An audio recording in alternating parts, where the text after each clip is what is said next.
Shagun Ige introducing Professor Adesanmi before he gives his keynote address. Thank you. Is it on? I have to use my... It's too loud. You're learning. You're learning. I guess we're all learning. Good evening, fellow writers. I am very much appreciative of our Dean's presence here. We shouldn't welcome you to UNISA or to this hotel for that matter, but we welcome you to our midst. The association has been on for the past 10 years. This is our 10th anniversary conference. Started out at the University of KwaZulu-Natal on the 3rd of July, 2007. And we've been different places, the last of which was Namibia, hosted by Professor Jairus Kankira, who happens to be one of the founding members of the association, and then co-hosted by Professor Makamani, who is also a founding member of the association. And this year we just want to look at who actually owns the news that we consume. And the conversations have been very, very stimulating.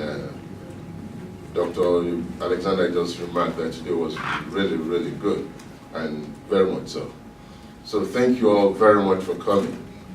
Now we are having a $1 million presentation tonight. Just that it's not coming from Zimbabwe.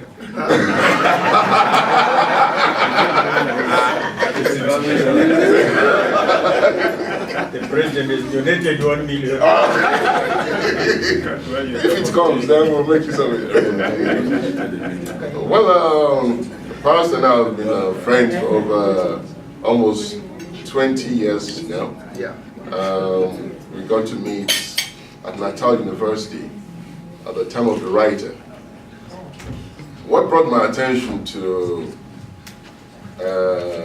or his attention, about was, here was a person who was translating French like speaking English. And he was so good that I'm sure if they added Yoruba to it, there wouldn't have been any problem. So I was very impressed. And then we started chatting and we discovered that we're actually contemporaries. And I've been wanting to get him to come and present at one of our conferences, only to discover that the person who insisted that we must bring the conference here happens to be a relation of Pius. And so she said, he's my guru, he must come. And here, he's here now, so we really welcome him. Pius Adesanmi is a professor of English and the director of Carleton University's Institute of African Studies. He obtained a first-class honors degree in French studies from the University of Ilorin, Nigeria, a master's degree in French studies from the University of Ibadan, Nigeria, and a PhD in French studies from the University of British Columbia, Vancouver, Canada. He's a specialist of Francophone and Anglophone African and Black diasporic literatures, politics, and cultures, an area in which he has published and guest edited special issues of refereed journals extensively. He's a member of the editorial board of 8 peer-reviewed journals in African studies and serves on the management committees of a number of think tanks in Africa. One of Nigeria's contemporary leading public intellectuals and celebrated columnists, Adesanmi is widely cited on African and African diaspora issues and has featured in media outlets such as CNN, BBC, CBC, Radio Canada, and Radio France International. Adesanmi's portfolio of more than 40 keynote lectures in the last 5 years includes keynote appearances on such prestigious platforms as the African Literature Association, the Stanford Forum for African Studies, the African Talks series of the London School of Economics, the Vanderbilt History Seminar and the International Leadership Platform of the University of Johannesburg, the African Unity for Renaissance series of the African Institute of South Africa, and the annual conference of the Academy of Science of South Africa. Professor Adesanmi was a member of the Diaspora Consultation Series of the African Union's Agenda 2013 in New York. Agenda 2063, rather, in New York. In 2013 and 2014, he was a Carnegie Diaspora Visiting Professor of African Studies, University of Ghana, Legon, where he designed the African Thinkers Program of University of Ghana Institutes of African Studies. He has since remained an annual facilitator of seminars at the University of Ghana, Ghana's Pan-African Doctoral Academy. He's a foundation faculty member of the Abiola Irele School of Theory and Criticism at Kwara State University, Nigeria. Adesanmi is the internationally acclaimed winner of the inaugural Penguin Prize for African Writing 2010 in the non-fiction category with his book, You Are Not a Country African. His last book, Naigano de Carry Last, Thoughts of a Nation in Progress, a collection of provocative and satirical essays on contemporary Nigerian politics and culture, made the channel's book club's list of the best Nigerian books of 2015. His new book, hashtag Who Owns the Problem? Africa and the Struggle for Agency, is on press. So, after such a citation, I bet the stage is set for our professor. Please, warmly welcome Pius Adesanmi.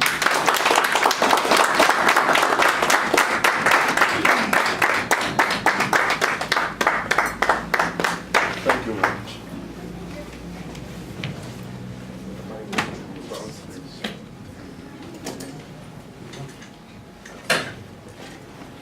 Okay, I'm just going to shift it aside temporarily.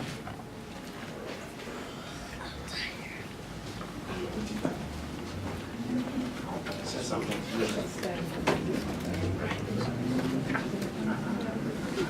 And then I come somewhere closer to lighting. Yeah. Oops.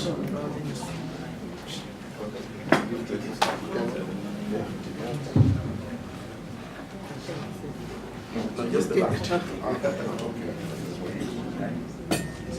Yeah, it's fine. I'm not sure I really need that. I'm a Nigerian. That's that implies decibel.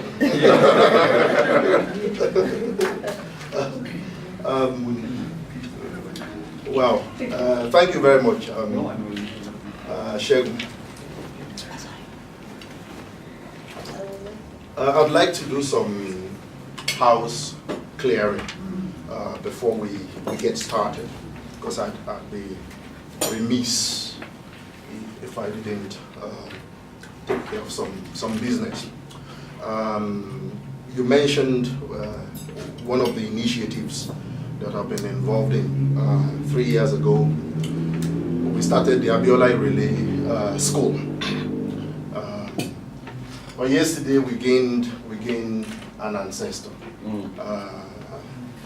and that's talking about one of this continent's leading polymaths, one of the greatest thinkers, interdisciplinary thinkers that this continent, the best among the best, and the founder and the dean of the enterprise that we call African Literary Studies, by the name of Professor Abiola Irele. So I may crave your indulgence, if you don't mind rising up and observing a moment of silence. Yes.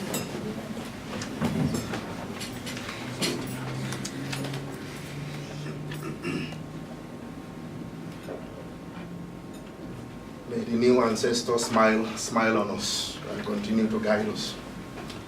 Maybe it's like, yeah, thanks. Thank you. I guess there's one more standing up to do. I apologize, you know. This time around, I'm going to be wearing the toga of a Pentecostal pastor. You know, is there somebody in the house? I need answers. So, and that's because it's your 10th anniversary. And I've been in the room, you know, all day. I took a break. Yeah, I've been telling the organizers that it's just been incredible. The intellectual energy, the flow of ideas, the engagement, you know, of the speakers and the audience, you know, what I've just witnessed, you know, in just one day, you know, of interactions and attending these sessions. I think the organizers, you know, they deserve a big round of standing ovation. That's what we are standing on.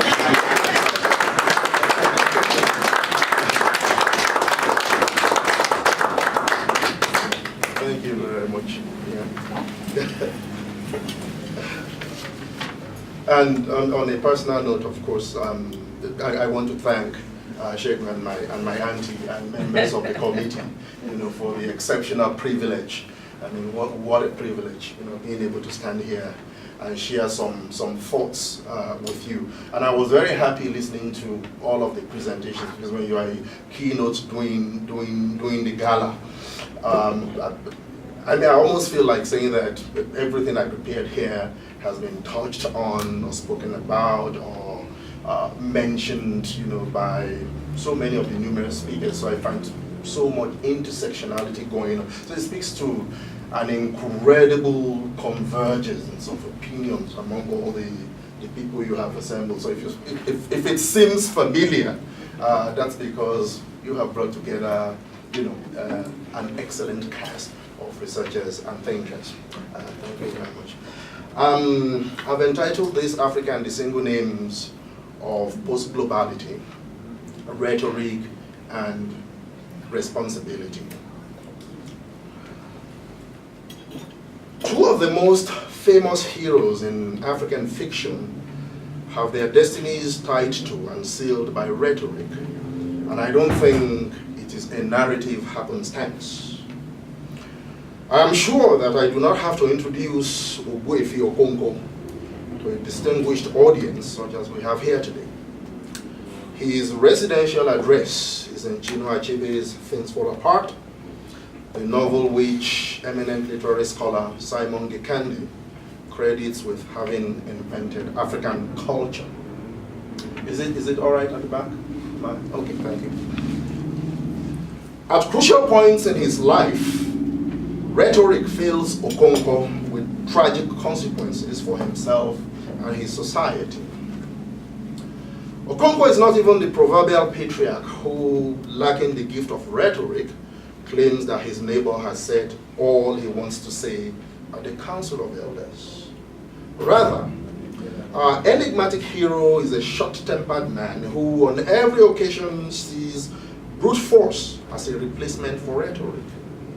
As he violates rules and undermines the spiritual and mytho-ritualistic basis of his culture and society, Okonkwo loses something vital that we shall explore in greater detail in this reflection: the agency of self-definition and self-inscription, or what Achille Mbembe in other contexts may call the agency of self-writing.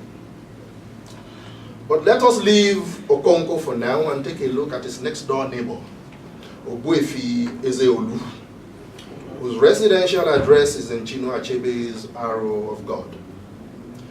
Unlike Okonkwo, Ezeolu is a master of the word. However, in his Republican world, where such notions as truth and reality are shaped by verbal artistry, rhetorical flourish, and oratorical prowess, Ezeolu has the misfortune of having to contend with an anti-hero, Ogbuefi Nwaka, who has superior mastery of the word. Ezeolu loses the power to define the truth and reality for his society to a man with a superior deployment of rhetorical skills. He also lost out in the struggle over the true version of the foundational myths of his nation and society. Nwaka's version of the truth gained ascendancy over Ezeolu's via superior rhetorical deployment. In that theater of oppositional verve, his opponent's truth is a call to war and conflict with a neighboring village and the attendant opening for the white man. Another great African writer, David Rubadiri, may claim that the West is let in because of cracks and fissures in Ezeolu's hold over rhetoric and meaning. Do not forget that it is the power of words, white man, you are welcome, that lets the West in Rubadiri's great poem, Stanley meets Mukesa. Like Okonkwo, Ezeolu also loses out in the game of self-description and self-definition. Consider the tragic irony of these heroes in two novels universally acclaimed to be emblematic accounts of the African condition in coloniality and, some would argue, even in post-coloniality and decoloniality. I've been hearing a lot of decolonial vibrations since I got here. So maybe the Latin American decolonial thinkers have something going on here. I don't know. Okonkwo knows what he wants to be called, and most especially what he does not wish to be called. He strives throughout the novel to self-define through brute force as the best specimen of African manhood. But he lacks the rhetorical prowess and fluidity to deliver on his identity aspirations and ends up being defined by others as an arrogant fellow whose palm kernels were cracked by benevolent spirits. It has to take the intervention of the omniscient narrator to remind us that Okonkwo had cracked the palm kernels himself. Ezeolu, for his part, confronts and loses to superior rhetoric and ends up being defined by others throughout the novel. In essence, both men end up with identities and monikers fixed by outsiders because of the collapse of rhetoric. The road to one's truth, one's reality, one's identity is determined by one's authority over enunciatory possibilities. The Prospero-Caliban equation is perhaps too trite to be deployed here. Suffice it to state that Caliban becomes and is only when he acquires language and the force of rhetoric. The identity of the island begins to change, and reality and truth are contested and redefined the moment Caliban is able to narrate and narrativize. The entire premise of the Prospero-Caliban plot is therefore not just about a struggle for language. It is fundamentally about Caliban's struggle for the agency that comes with rhetoric, because it confers narrative authority on self and nation and land. Rhetoric, in essence, is your story, your truth, your reality. The sentiment that African humanity has stories to tell which are either silenced or improperly narrated, or narrated by others more powerful than us, and for ends that have little to do with us, has been around since the beginning of modern black imagination and intellectual thought. Many of the African and black radical ideologies of the 20th century were, in a very basic sense, efforts by Africans to attain what Chinua Achebe calls a balance of stories. I'm sure you recall that famous chapter in Home and Exile, right? And I'm sure you're all familiar with the expansive work of Ngugi wa Thiong'o on this matter of stories, narratives, and rhetoric, especially in the stretch from decolonizing the mind to something torn and new. Ngugi is in fact saying that your path to rhetorical agency must not be through the great Western tradition, not the way to Plato's Poetics, but through the traditional oral epistemologies of your ancestors and in your languages. No African needs to be introduced to the concrete consequences of our inability to own and tell our own stories. But not all of us understand that our realities, what shapes and informs our struggles here in the continent and in the Black diaspora, is a function of stories and our ability to open up spaces of agency, identity, and being with stories.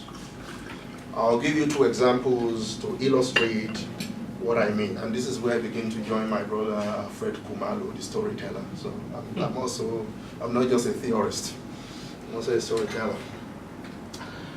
I arrived in Canada in the summer of 1998 to start my doctoral program at the University of British Columbia. A handful of us, Africans, had been admitted into various PhD programs across campus that year, and we met and bonded as might be expected. My own immediate circle of African friends comprised 2 other Nigerian men and a Cameroonian lady, who happened to be the only one among us who lived in campus residence. The rest of us rented apartments in town. I must mention that the Cameroonian lady in question is an Anglophone. Now I'm starting to...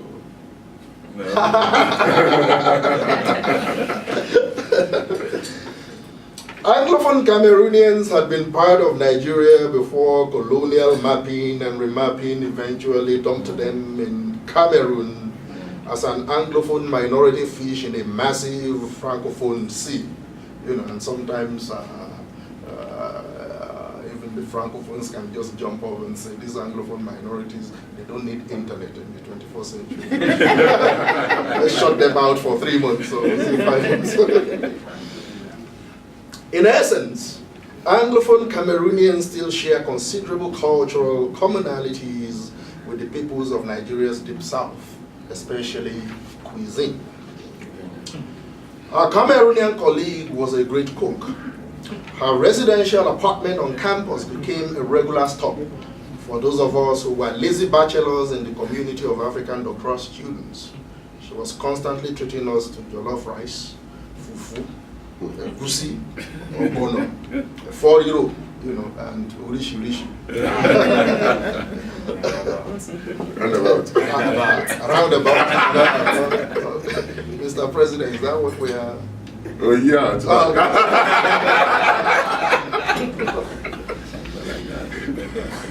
Our culinary treats in her apartment lasted only a few weeks before trouble started. Her graduate student residential apartment was a 3-bedroom affair with common areas. 3 students shared a living room, a kitchen, and 2 bathrooms. She was the only African in that setup. She had 2 Canadian roommates. One evening, I stopped by her apartment, hoping to be treated to fufu and egusi soup as usual, but she offered to microwave a slice of pizza for me instead. Wow. You can imagine the disaster. You know, after a hard day of doctoral seminars, you look at, I'll give you pizza. Sorry. There's an Italian in the room. Then came her shocking story. She had been summoned by university residence administration because they received complaints from her roommates about the odor of her constant African cooking.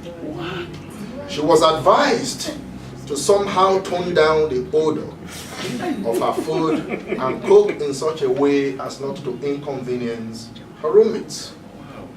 Wow. And what did you do? I asked her. What can I do? She asked in return, demonstrating her African cred, for only Africans answer questions with questions. I assured her that there was plenty we could do. I assured her that there was plenty we needed to do. I wanted to know, for starters, if her roommates, those whose civilized nostrils have been offended by the odor and smell of African food, and if I say odor and smell, I'm coding into something Those who come from Francophone and French studies, I'm coding into something, le bruit et l'odeur. A certain mayor of Paris in the 1990s by the name of Jacques Chirac was complaining very bitterly about the noise and the odor of African immigrants in Paris. You know, he would later become president. So the idea of le bruit et l'odeur is what I'm playing on. On live TV, national TV, these Africans, we can't stand the noise and the odor anymore. So those whose civilized nostrils have been offended by the odor and the smell of African food, I wanted to know if they did any cooking of their own in the shared kitchen. Yes, they did. They cooked pasta, they baked quiche, tart, pizza, they made the obligatory poutine. Poutine is a Canadian, that would be, for Canada, that would be pounded yam and egusi. A potato and there was cheese in the fridge, everything from camembert to brie and all that. It doesn't offend me because I've been sufficiently Frenchified to crave it. But if you're not into that culture, cheese can be offensive, right? Armed with this information, we booked an appointment with university residents. So now I'm the one leading my sister in Aluta.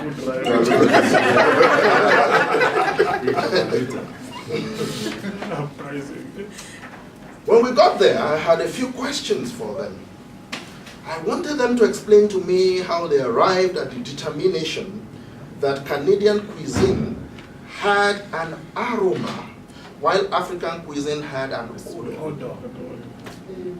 I wanted them to explain to me how they arrived at a ranking of the smell of food, which had Western food smelling really nice and African food oozing stench. I also wanted them to explain to me why they assumed that the African occupant of that apartment was not just as inadapted to the smell of the cooking of her Canadian roommates as they were to hers. To cut a long story short, my Cameroonian friend earned the right to cook African delicacies again in her apartment because we insisted on telling stories. We recognize the fact that even in the business of womandizing, there are power relations, and the difference between your food having an aroma or an odor would come down to your ability to own and tell your story efficiently. What I want you to take away from this anecdote is the fact that a certain effort is put into telling your story in a certain kind of way. The conclusion that African food has odor and not aroma, and the consequent advice to turn it down or do something about that odor, is a function of a long chain of bureaucratic efforts bordering on the organization of rhetoric to inscribe certain perceptions of Africa, perceptions which have the brutal consequence of shaping one's latitude of agency as an African. The challenge, therefore, is not in always screaming that we are victims of misrepresentation, of stereotypes, of single stories. The point is, do you understand the fact that misrepresentations and stereotypes are products of effort and energy? Does your effort to tell your own story match the effort that is put into misrepresenting and stereotyping you? Let us attempt a genealogy of the path to reductionist stereotypes and the considerable efforts involved. I have written elsewhere about a category of Western narrators of Africa I refer to as the Hilton Hotel Africanist. That's actually in my a chapter in my forthcoming book.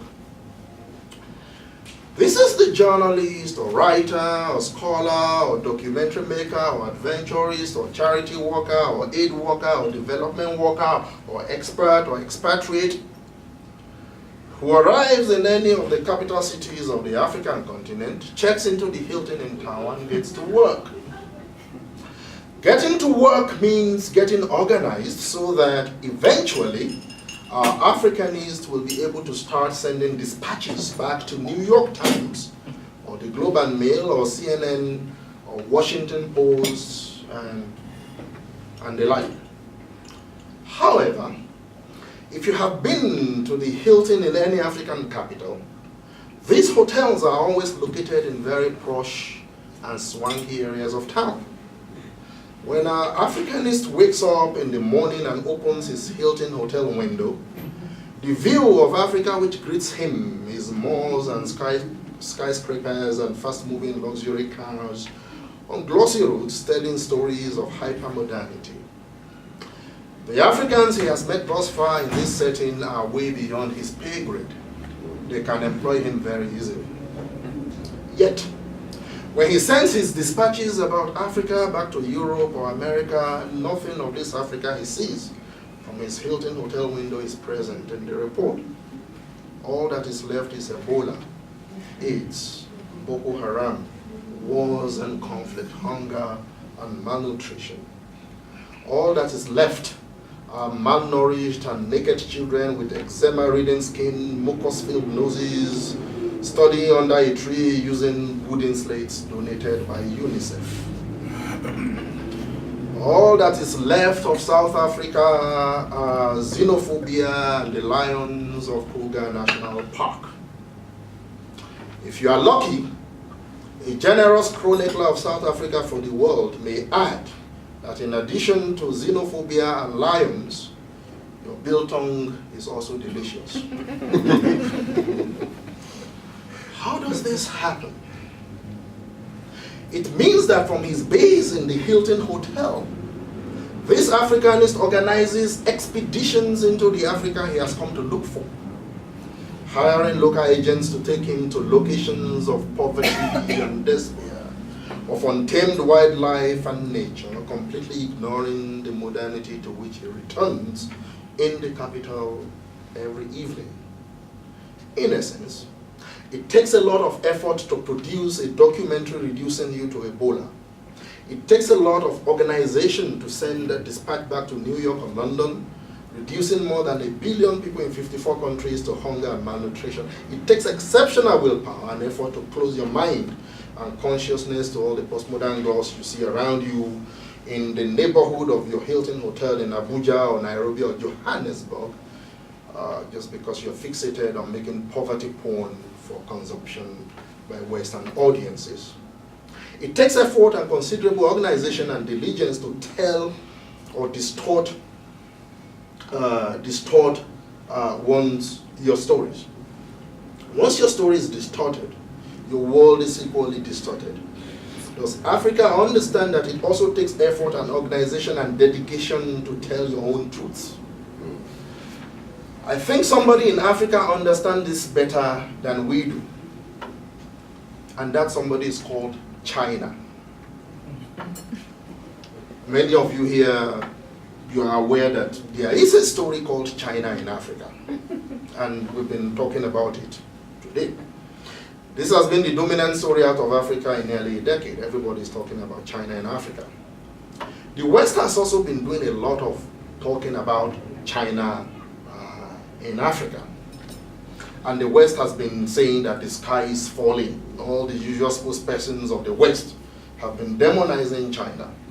As Secretary of State Hillary Clinton was toward Africa to warn us about the dangers of China. In fact, I was once invited by the Africa Affairs Division of Global Affairs Canada. GAC is the Foreign Minister of Foreign Affairs. I was once invited to discuss China. You know, there was a panel they were having, and all the top Africanists in Canadian foreign policy. Everybody was there. Let's come.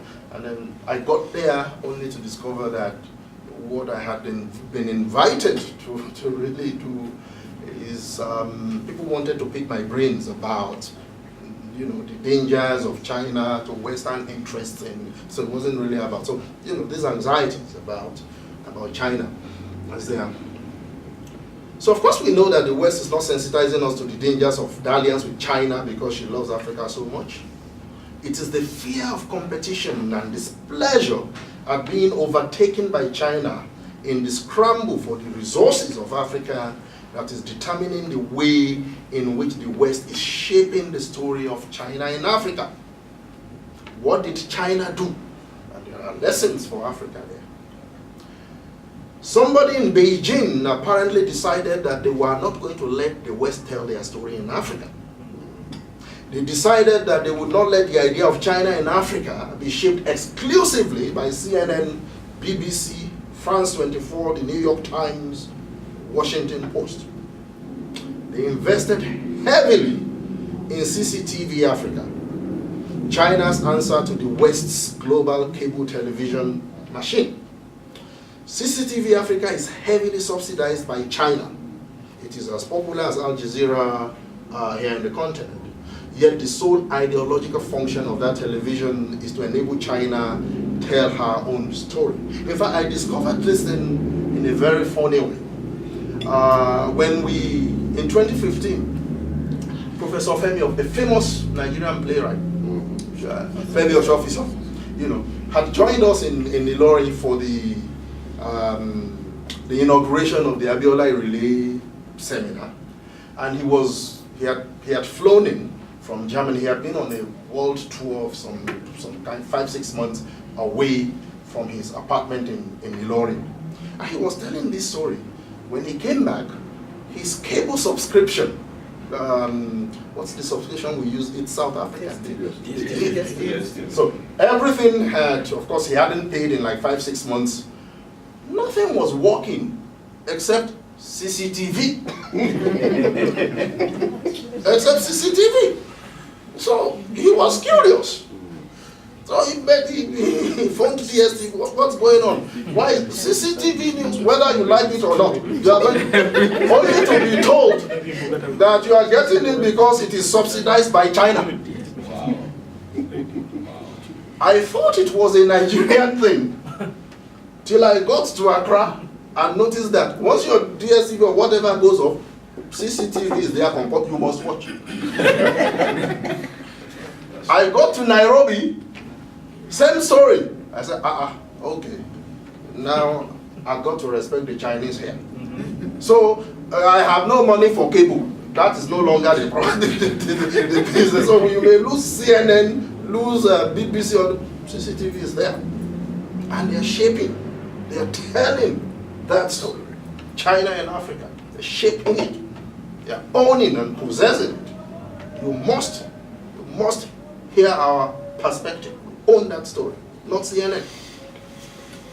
So moral of this story, the future belongs to those who understand the fact that efforts to reduce you to a story must be matched or overwhelmed by your own efforts to shine as a diversity of stories.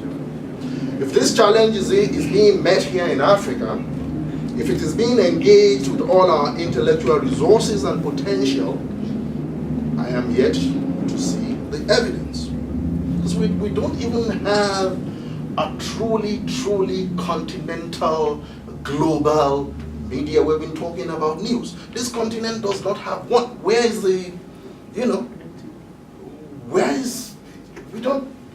our response to Al Jazeera? Everybody has this, an entire continent does not have a truly global news brand.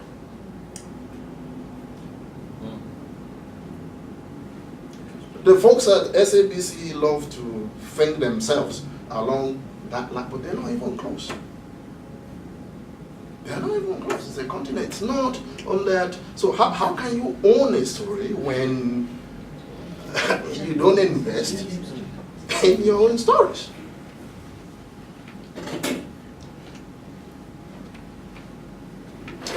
You need not look beyond what is happening to Africa in post-global, and I realize we need to eat, so I'm getting close to rounding up. You need not look beyond what is happening to Africa in post-globality to understand that we have come full circle in terms of Africa's inability to self-inscribe by owning her stories and rhetorical possibilities. In fact, if the global order and its condition of globalization inscribed Africa as what Adichie calls a single story, the post-global is fast inscribing Africa as a site of single names, all of which are threatening her own imagined truths and reality. To the post-global, Nigeria has a single name, and it is called corruption. South Africa has a single name, and it is called xenophobia. Pick your African country, and you will discover a single name coined for her by the post-global. What then is this narrative of post-globality, and why is she reducing every African country to a single name? And what exactly has African rhetoric across the various fields of the humanities and social sciences, which have a legitimate stake in her doing about this? As was the case with the phases in the human condition and the movement of ideas known as modernity and postmodernity, the transition from the global to the post-global condition has no clear political, cultural, and disciplinary boundaries. However, one of the most compelling theoretical accounts of the post-global condition that I have come across is in a piece by Nigerian literary thinker Tejumola Olaniyan titled African Literature in the Post-Global Age, Provocations on Failed Common Sense, published last year. I was recently invited by the Cambridge Journal of Postcolonial Literary Inquiry to reflect on the piece. Among the many characteristics of the post-global condition, as articulated by Olaniyan, is the idea that the evacuation of the meaning of the nation-state by extreme globalization has had the consequence of undermining the foundational myths and certitudes of the nation-state as we have understood it at least since Ernest Renan. Please note that the foundational myths that are said to have been undone by post-globality are a function of centuries of mobilization of rhetoric in the service of what the philosopher Charles Taylor calls the sources of the self. In my reaction piece to Olaniyan, which I entitled From Post-Global to Post-Truth, African Literature Beyond Common Sense, I contend that what must feature in our conversations about the post-global are the ways in which the goalposts of discourse and rhetoric have yet again been shifted in ways that pose a serious challenge to the verities and truths we have labored so hard to establish about ourselves as Africans. We therefore have in post-globality sly withdrawals from cosmopolitanism into far-right wing, fundamental racial provincialisms marked by the rise of Trumpism in the United States and the increasing assertiveness of the racist right in Europe. This provincialist post-globality is underwritten by rhetorical wizardry, the sort of which has given us a new truth-free global order based on the mobilization of alternative facts. So,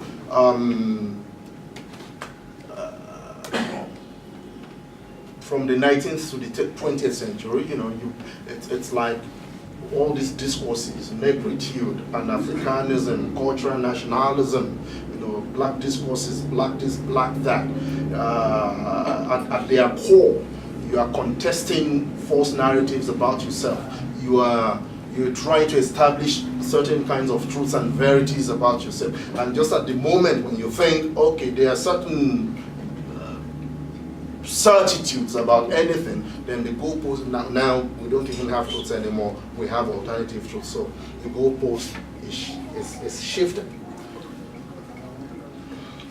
Thus, at the time you claim to be establishing truths about your African self, mobilizing the resources of rhetoric in your cultural world, post-globality suddenly remembers that there are no truths. If there are truths, the only truth allowable is the truth which pins you down as a single name invading Europe, provincial Europe on ships in the Mediterranean.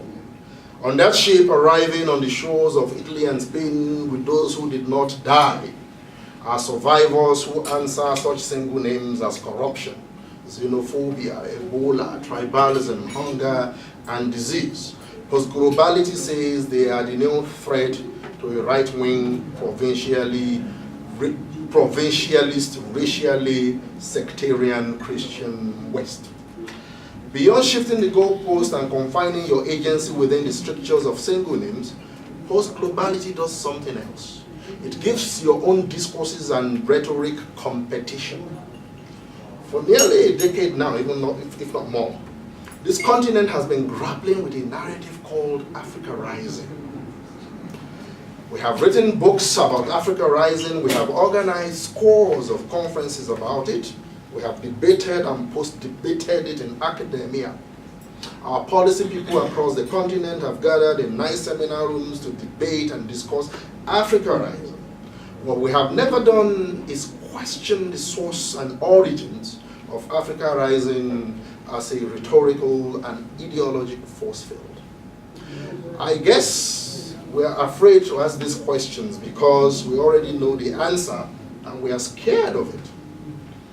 Africa Rising is not really a narrative we as Africans originated. It is a foreign cloth sewn for us by the usual suspects in the family of global neoliberal capitalism. Let me give you something as an example. I've been studying, looking at that narrative in terms of its sources and origins and deployments. But for this purpose, I just decided to even not go scholarly. If you just Google it, what even jumps at you? First, something as simple as the Wikipedia entry on Africa Rising is telling. Apart from the fact that for a very long time, if you Googled Africa Rising, the first thing that jumps at you is the Maputo conference organized by the IMF, and then on Africa Rising, and then if you click on the link, the first thing you encounter, for those of us in literature and discourse and all, the first thing you encounter is Christine Lagarde. So even in terms of the architecture of contact, Africa Rising, IMF, Maputo, Christine Lagarde, welcome to Africa Rising. That's quite telling. And then you'll go through the next 20 entries. The Financial Times, The Economist, Time Magazine, the World Bank, Forum on Africa. It just goes on and on and on and on. You tell yourself that, okay, you do know that 80% of what Google feeds to the continent, and that's part of the disempowerment of what we get in the continent, they come from, because we don't have Google content, on the continent. Then it's okay, maybe that's why everything is coming from these sources, and there are no Africans in the Africans in the picture showcase. Oh yeah, Africa Rising. Then we've got Ghana in this glass case. We've got Botswana. We've got Namibia, and then when the situation unravels somewhere, we remove that country and place another one there. That's how you. So just do your own little search in terms of the architecture of contact with Africa Rising, and you'll be amazed by what you will find. But where am I going with this? I'm saying that you should be interested in one curious fact. Africa Rising as a narrative was invented and vigorously promoted by the aforementioned actors the moment another continental discourse and rhetorical form was born in this country. I am talking of African Renaissance. most people don't realize the coincidental timing of the rise of these two discourses. One invented literally out of Bretton Woods, and one here. So, African Renaissance, the discourse you generated and owned to define your own truth and your own self, was immediately displaced and overshadowed by Africa Rising, a discourse confectioned for you as part of the strategies of post-globality. Now, I'm aware, of course, we don't have, and we shouldn't, there's no consensus over African, I mean, it's been very vigorously debated, critiqued, and contested, even here in South Africa. But it is still your discourse, whether we are disagreeing. And I remember, where's my friend? You remember we were tearing at it 2 years ago at UJ? Yes. Debating, and I believe you had some very harsh words for Mazi Mbeki, right? Was it you or? I think some of them are members of that panel. Yeah, there's some members of that panel, yeah. They had some very harsh words for Mazi Mbeki, you know. But the bottom line, though, is that if you look at it, whatever chance African Renaissance had of becoming a truly continental discourse was checkmated by Africa Rising. Africa Renaissance has no resonance out of this country. Beyond this country, everybody is talking Africa Rising, whether we know the source or not. But we don't really own Africa Rising. African Renaissance is what we own. So I'm saying, think of the agendas of Africa Rising. Think of the agendas of African Renaissance. Are they the same? Which one is yours? I repeat, the future belongs to those who own their stories, their narratives, their rhetoric. The future belongs to those who understand that they need to put their money where their mouths are. Let's hope that the $1 million donated by Zimbabwe to the African Union will go into something that would help us advance our own stories. Thank you.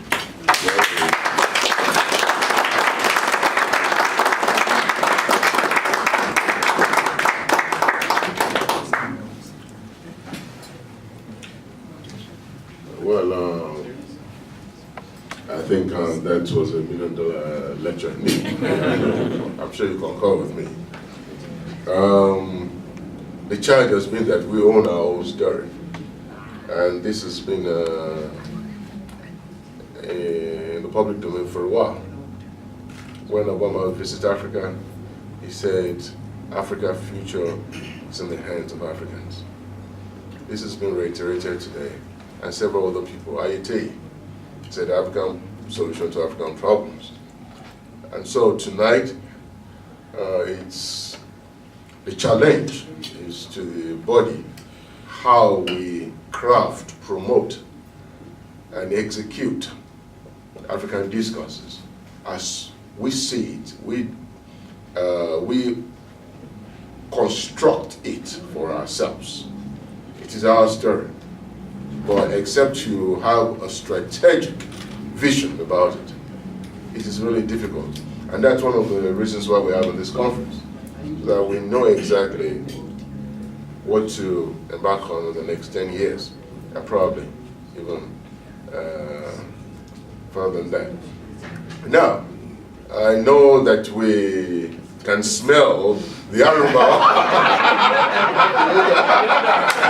That's a good start.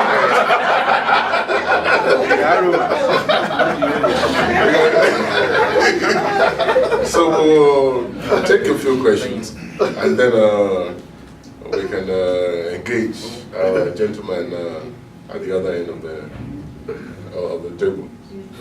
Right. Okay, Professor Gilbert.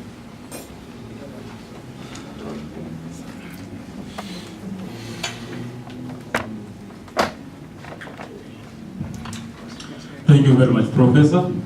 Sorry I missed the opening of your address, but I got it at detail. I just want a bit of clarity on what you mentioned.